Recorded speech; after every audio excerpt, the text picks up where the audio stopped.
सूरज भगवान की कहानी। एक ब्राह्मण था। वो रोज नहाता धोता, कथा कहता, कहानी कहता, लेकिन जब वो घर में रहता तो उसकी ब्राह्मणी कहती, कुछ कमाते तो हो नहीं, ऐसे कैसे काम चलेगा। वो जाके कुएं पे बैठता तो वहां पे पनिहारियां नहीं बैठने देती। घर के बाहर जाकर बैठता तो वहां पर खेलने वाले बच्चे नहीं बैठने देते। हाट में जाके बैठता तो दुकानदार वहां से भगा देते। निराश होकर वो घने जंगल में जाकर बैठ गया। वहां एक सूखा हुआ पीपल था और एक सूखा हुआ तालाब था। ब्राह्मण ने सोचा कि मैं यहाँ शांति से पूजा कर सकता हूँ। वो वहीं पर नहाया धोया, उसने पाठ किया, पूजा की, कहानी कही। कहानी सुनकर जब उसने सूर्य भगवान को अर्घ्य दिया तो वो पानी बहकर तालाब में और पीपल में चला गया। उस पानी के वहां जाते ही तालाब दूध से भर गया और सूखा हुआ पीपल हरा हो गया। सूर्य नारायण की आवाज उसके कानों में पड़ी। उन्होंने कहा, जो चाहिए मांग ले ब्राह्मण, जो चाहिए मांग ले। ये सुनकर ब्राह्मण डर गया कि पता नहीं कौन बोल रहा है। अब रोज ऐसा ही होने लगा।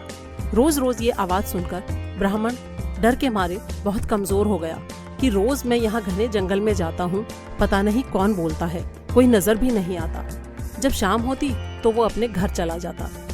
उसकी हालत देखकर एक दिन ब्राह्मणी ने कहा, ब्राह्मण देवता, आप इतने कमजोर क्यों होते जा रहे हो। तब ब्राह्मण बोला कि मेरे दुख की मत पूछो। तब ब्राह्मणी ने कहा, अगर मैं नहीं पूछूंगी तो कौन पूछेगा, बताओ क्या बात है। तब ब्राह्मण ने कहा, जब मैं घर में बैठकर पूजा करता हूँ तो तू मुझे बैठने नहीं देती।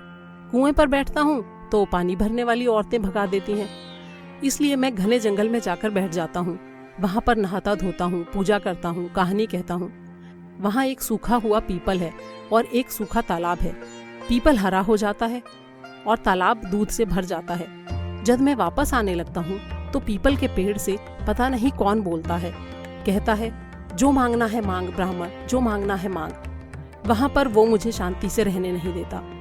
तब ब्राह्मणी ये सुनकर बहुत खुश हो गई और बोली, अरे वो तो सूर्य नारायण भगवान है, अब की बार जब वो कहें तो सब कुछ मांग लेना। तब ब्राह्मण बोला, ये क्या मांगू। ब्राह्मणी ने कहा कि अब की बार वो कहें तो उनसे कहना, मेरे घर में अन्न धन लक्ष्मी की कभी कमी ना हो। 9 मंजिल का महल हो जो हाथी घोड़ों दास दासियों नौकर चाकरों से भरा हो। घर में किसी प्रकार की कोई कमी ना हो। बेटे पोतों बहुओं बेटी जवाइयों से घर भरा हो। मेरी और मेरी ब्राह्मणी का स्वास्थ्य 12 बरस के बच्चे जैसा हो। सोने चांदी मोतियों से घर भरा हो। अगले दिन जब सूरज भगवान बोले तो ब्राह्मण ने उसी तरह से मांग लिया। तब भगवान बोले, देखने में तो ब्राह्मण भोला सा दिखता था, लेकिन मांग तो बहुत लिया, लेकिन कोई बात नहीं, जा तेरे सब कुछ ऐसे ही हो जाएगा। जब वो वापस आया, उसकी टूटी झोपड़ी और बूढ़ी ब्राह्मणी वहां कुछ नहीं था। उसकी जगह एक सुंदर सा महल खड़ा था जिसमें सजी धजी उसकी ब्राह्मणी खड़ी थी। ब्राह्मणी ने उसे देखते ही आवाज दी और बोली, आ जाओ, ये हमारा ही घर है। आपने सूरज भगवान से जो भी मांगा था वो सब कुछ उन्होंने हमें दे दिया है। तब ब्राह्मण बोला कि हम इतने धन का क्या करेंगे। ब्राह्मणी बोली, धन से क्या नहीं होता, कुंवारी कन्याओं का विवाह करेंगे, ब्याही हुई लड़कियों के गौने करेंगे। फिर उन्होंने जीमने के लिए ब्राह्मणों को बुलाया, पान और फूल देकर बुलावा भेजा। जिमाने के बाद सोने का टका दक्षिणा में दिया। तब सब लोग ब्राह्मण की जय बोलने लगे। राजा की जय किसी ने भी नहीं बोली। तब किसी ने जाकर राजा से उनकी चुगली कर दी कि आपकी जय कोई नहीं बोलता, सब लोग ब्राह्मण की जय बोलते हैं। तब राजा ने ब्राह्मण को बुलाया और पूछा, तेरे घर में इतना धन कहाँ से आया जो सारे गांव वाले तेरी जय बोलते हैं। तब उसने कहा, राजा जी, मेरी जय नहीं बोलते, सूरज भगवान की जय बोलते हैं। मुझे तो ये सब कुछ सूरज भगवान ने दिया है। उसने राजा को सारी बात बताई। तब राजा ने कहा, भाई मेरे यहाँ धन तो बहुत है, लेकिन मेरे पुत्र नहीं है, तो मुझे क्या करना चाहिए। तब ब्राह्मण बोला, अपने सारे नगाड़े वालों से कह दो कि आज से आपकी जय ना बोले, सूरज भगवान की जय बोले, आपके पुत्र हो जाएगा। राजा ने अपने नगाड़े उठा दिए और सूरज भगवान के बैठा दिए। सब लोग सूर्य भगवान की जय बोलने लगे।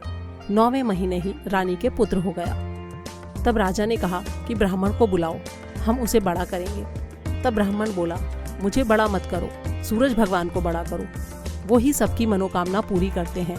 उन्हीं का ध्यान करो, उन्हें ही मनाओ और मन इच्छा फल पाओ। हे सूर्य भगवान, जैसा ब्राह्मण और राजा को दिया वैसा सबको देना। कहते सुनते हुंकारा भरते अपने सारे परिवार को देना, हमें भी देना। अगर आपने मेरे चैनल को अभी तक सब्सक्राइब नहीं किया है तो प्लीज़ वीडियो को लाइक करें, चैनल को सब्सक्राइब करें और दोस्तों और परिवार वालों के साथ शेयर करना ना भूलें और घंटी वाला बटन ज़रूर दबाएं ताकि हर नए वीडियो की नोटिफिकेशन पहले ही आपको मिल सके।